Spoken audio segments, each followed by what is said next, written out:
The first time my husband kissed my forehead, he looked more nervous than I was. Which was funny, because we'd already been married for almost 3 months. 3 whole months. And somehow, Aiden still acted like getting too close to me required permission. That evening, we were sitting on the couch watching a movie, or at least pretending to watch it. The truth was that neither of us had paid attention to the movie for the last 20 minutes. Every time our shoulders touched, one of us would shift away, then slowly drift closer again, then move away again. It was ridiculous. At one point, I reached for the bowl of popcorn. So did he. Our fingers brushed. Both of us pulled back immediately. "Sorry," he said. I laughed. "You didn't do anything." His ears turned pink, and somehow that made me smile even more. A few minutes later, I rested my head against the couch. I was tired. Really tired. Without thinking, I leaned slightly toward him.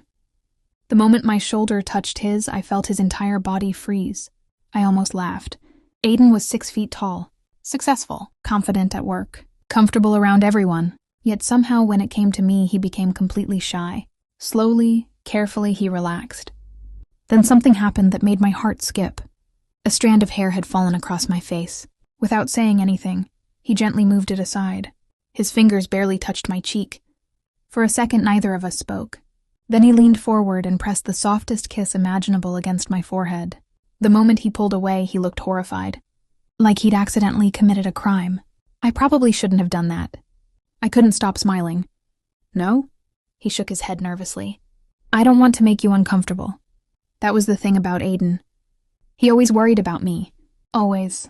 And sitting there beside him, feeling safer than I ever had before, I realized something. The man I thought would ruin my life had become the person I looked forward to seeing every day. But if someone had told me that on my wedding day, I would never have believed them. Because the day I married Aiden, I cried behind my veil, and I thought my life was over. 3 months earlier, the sound of wedding music echoed through the hall. Flowers covered every table. Guests smiled. Cameras flashed. Everyone looked happy.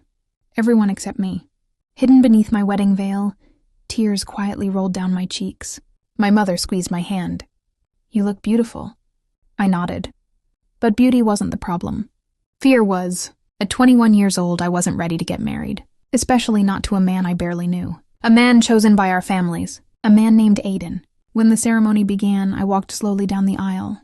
My hands trembled. My heart felt heavy. Then I looked up and saw him, standing at the end of the aisle, waiting. For a moment, I expected confidence. Maybe even arrogance. Instead, I found something surprising. He looked terrified. His hands were clasped tightly together. His shoulders were tense. And when our eyes met, he immediately looked away. Almost shy, the sight confused me, because somehow he looked just as trapped as I felt. The truth is, I didn't always believe in arranged marriages. Growing up, I imagined something different. I imagined meeting someone naturally, falling in love, sharing long conversations, building a future together. Marriage was supposed to come later, much later. Then one evening, everything changed. My parents called me into the living room. Immediately, I knew something was wrong. My father looked serious. My mother wouldn't stop twisting her wedding ring. Finally, my father spoke. "A family has approached us." My stomach sank. I already knew what that meant. Marriage. The word I wasn't ready to hear. "We only agreed to a meeting," my mother said quickly. "Nothing more." But even then, I knew how these things worked. A meeting could become an engagement. An engagement could become a wedding. And sometimes, everything happened before you had time to think. A week later, I met Aiden for the first time. Our families gathered for dinner. The atmosphere felt painfully awkward. Every relative seemed determined to stare at us. I spent most of the evening pretending to be interested in my tea. Meanwhile, Aiden sat across from me, equally uncomfortable. Eventually, our parents left us alone in the garden. The silence felt endless. Birds chirped nearby. The evening breeze rustled the trees. Neither of us spoke. Then suddenly Aiden pointed toward my cup. "Your tea is getting cold." I looked down, then back up. For some reason, that made me laugh. Not because it was funny, because it was such a random thing to say. Aiden laughed too. I knew that sounded stupid. A genuine smile escaped me. The first one all evening. I've heard worse. He smiled. The nervous tension between us eased slightly. Then he surprised me. "If it helps, I hate these meetings." I blinked. "You do?" "Absolutely." His answer came so quickly that I laughed. And this time he laughed too. For the next 20 minutes, we talked. Not about marriage, not about expectations, just ordinary things. Favorite movies, college, travel, books, simple things. And for the first time all evening, I forgot to feel nervous. A few days later, my phone buzzed. Unknown number. I almost ignored it. Then curiosity won. The message read, "Hi, this is Aiden." I stared at the screen. A second message appeared. "I promise I'm not as awkward over text."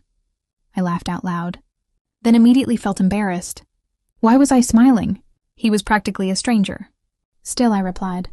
And that conversation lasted 3 hours. Weeks passed. Then months. The wedding plans continued. Meanwhile, something unexpected happened. I started looking forward to his messages. Every morning there was a text. "Good luck on your exam. Hope your day goes well. Don't forget lunch." Simple things. But somehow they mattered. One evening, after a difficult day, my phone buzzed. "Aiden. Bad day?" I stared at the screen. How did he know? A second message appeared. "Your replies are shorter than usual." My heart skipped. He noticed. For some reason, that realization stayed with me all night, because nobody had ever paid attention to such small details before, and somehow Aiden always did. Back then, I didn't realize it. But little by little, the stranger my parents chose was slowly becoming someone important, even though I wasn't ready to admit it yet. And the truth was, the closer our wedding day came, the harder it became to imagine my life without his messages. After the wedding, I kept telling myself not to get attached. It sounded simple enough. Aiden was kind, thoughtful, easy to talk to, but that didn't mean I should let myself fall in love. At least that was what I told myself. The problem was that Aiden made it impossible. Every single day, he gave me another reason to smile, like the morning I overslept. I rushed into the kitchen, still half asleep. My hair was a mess. I looked terrible. Aiden was already sitting at the table. The moment he saw me, he smiled. "Good morning." I groaned. "Don't look at me." His smile widened. "Why?" "I look awful."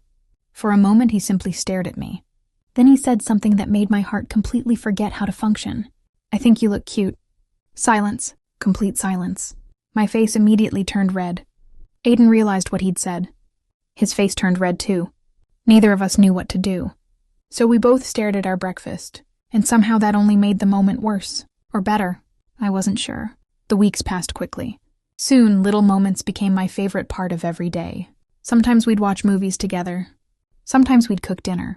Sometimes we'd simply sit on opposite sides of the couch reading books. Yet somehow, even the quiet moments felt special. One Saturday afternoon, we decided to bake cookies. At least that was the plan. The reality was chaos. Neither of us knew what we were doing. Flour ended up everywhere, including my face. I didn't realize until Aiden suddenly started laughing. "What?" I asked.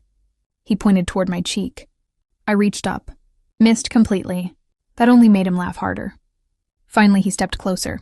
Very close. Close enough that my heart immediately started racing.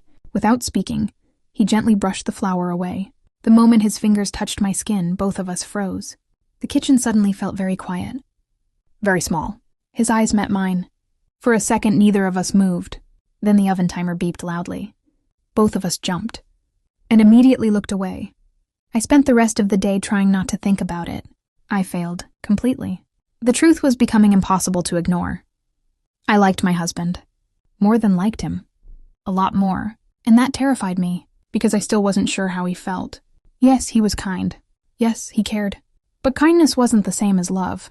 Was it? I didn't know, and I was too scared to ask. One evening, we went to a small fair in town. Colorful lights decorated the streets. Music played from nearby stalls. Families walked past holding balloons and snacks. It felt peaceful. Comfortable, the kind of evening you wish could last forever. While walking through the crowd, someone accidentally bumped into me. Before I could lose my balance, Aiden caught my hand, instinctively. Naturally, like it was the most normal thing in the world. For a second, neither of us reacted. Then we both looked down. At our hands,